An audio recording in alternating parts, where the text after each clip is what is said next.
నందు ప్రియమైనటువంటి మేల్కొల్పు ప్రార్థన వీక్షకులకు, భక్తులకు, మరి క్రీస్తునందు విశ్వాసులందరికీ కూడా మన రక్షకుడును ప్రభు అయిన యేసుక్రీస్తు వారికి శ్రేష్టమైన నామములో మరొక దిన ఆశీర్వచనములు ప్రకటన చేస్తూ శుభవచనములను మీకు చేరువ చేస్తూ ఉన్నా. ఈ శుభవచనములో ఉదయముననే మేము ముందుకు తీసుకొస్తూ ఉన్నాం. ఎందుకంటే ఈ పలకరింపులో మీరు శుభములు పొందుకోవాలి. ఈ పలకరింపు ద్వారా ఆశీర్వాదములు పొందుకోవాలి. ఈ పలకరింపు ద్వారా దీవెనలు పొందుకోవాలి. ఈ పలకరింపు ద్వారా దేవుని యందలి ఆ సమృద్ధిని మీరు పొందుకోవాలి. ఈ పలకరింపు ద్వారా దేవుని యొక్క మరి ఆ వాక్యమును లేదా దేవునిలో ఉన్నటువంటి గొప్ప ధన్యతను మీరు పొందుకోవాలి. ఇదే మా ఉద్దేశము, ఇదే మా నిర్దేశమై ఉన్నది. కాబట్టి ప్రియ సహోదరుడా, సహోదరి, ఈ అనుదినము ఈ భారం మేము కలిగి ఉన్నాం. ప్రతిరోజు ఈ భారాన్ని మేము కలిగి ఉంటున్నాం. ప్రియ సహోదరుడా, మీకు ఈ భారం ఎందుకని మేము కలిగి ఉంటున్నామంటే, ఈ భారముతో మేము పనిచేస్తూ, ఈ భారముతో మిమ్మల్ని పలకరిస్తూ, ఈ భారముతో మీకు మేము చేరువ అవుతూ ఉన్నప్పుడు, మరి మీరు ఈరోజు కాకపోతే మరొక రోజైనా, ఈరోజు కాకపోతే రేపైనా, రేపు కాకపోతే ఎల్లుండైనా, ఏదో ఒక రోజున దేవుని యొక్క వాక్యానికి మీరు కనెక్ట్ అవుతారనే ఉద్దేశంతో అనుదినము భారముతో ఈ పరిచర్య చేస్తూ ఉన్నాం. మరి పౌలు వారు చక్కటి మాట చెప్తారు 2 కొరింథీ 11వ అధ్యాయంలో.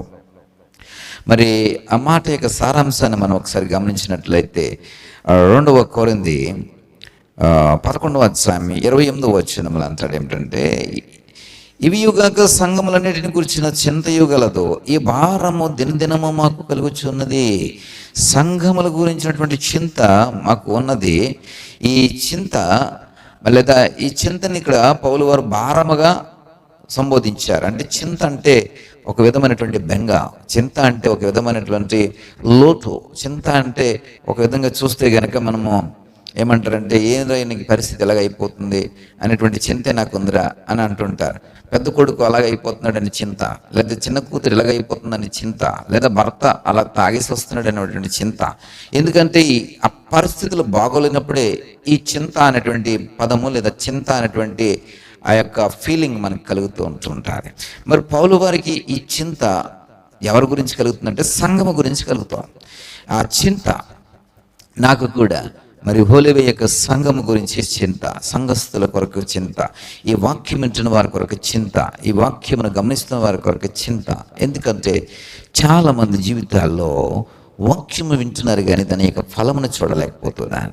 ప్రార్థన సహవాసాలు ఉండగలుగుతున్నారు కానీ దాని శక్తిని పరిపూర్ణంగా పొందుకోలేకపోతున్నారు. ప్రియ సహోదరుడా, సహోదరి, ఒక సహోదరి తన తల్లిదండ్రుల మీద ద్వేషము చూపిస్తూ ఉంటారు. అది దేవుని యొక్క వాక్యం నియమానికి వ్యతిరేకం. ఒక తండ్రి, నేను స్వయముగా ఒక తండ్రి స్థానంలో ఉన్న వ్యక్తి, ఒక తండ్రి తన కూతురు కొరకు లేదా తన యొక్క కుటుంబం కొరకు చాలా తక్కువ చేసి మాట్లాడుతూ ఉంటాడు. ఒక విషపూరితమైనటువంటి మాటలు మాట్లాడుతూ ఉంటాడు.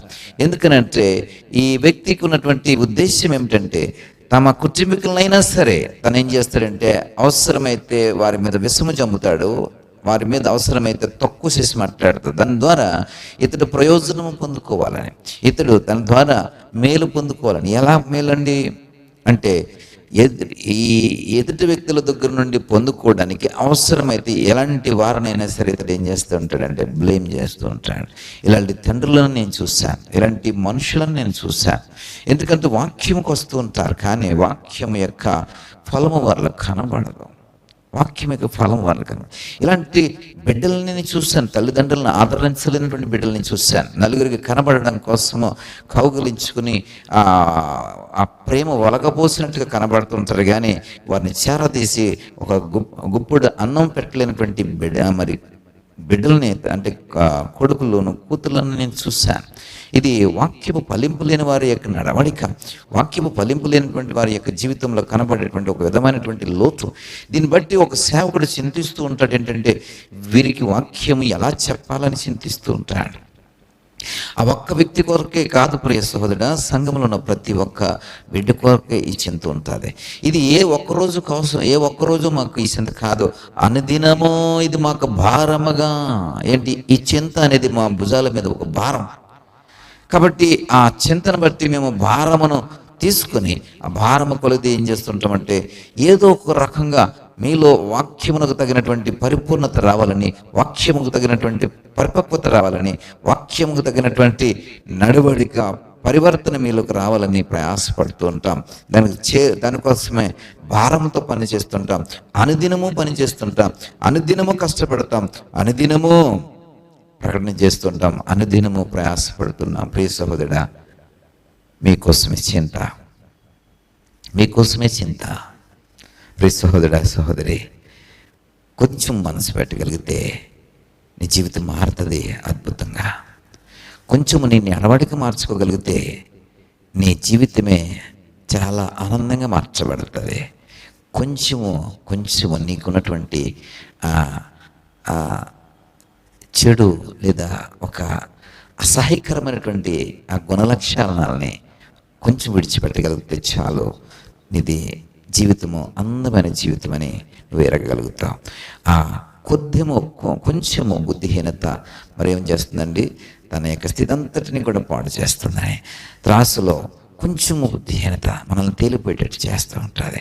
మరి ఆ అత్తరబుడ్డిలో చచ్చినటువంటి ఈగపడుట ద్వారా, మరి బొక్కవాని తైలములో అంటాడు ప్రసంగి గ్రంథకర్త, ఆ అత్తరబుడ్డిలో చిన్న ఈగపడడం ద్వారా దాని అత్తర వాసన అంతా పోతాం, అత్తర వాసన అంతా చెడిపోతాం.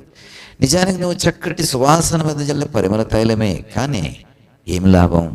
ఆ చిన్న చెడు, ఆ చిన్న చెడు లక్షణం నీకు, దేవుని యొక్క వాక్యం నీకు నచ్చదు, గద్దింపు అస్సలు నచ్చదు.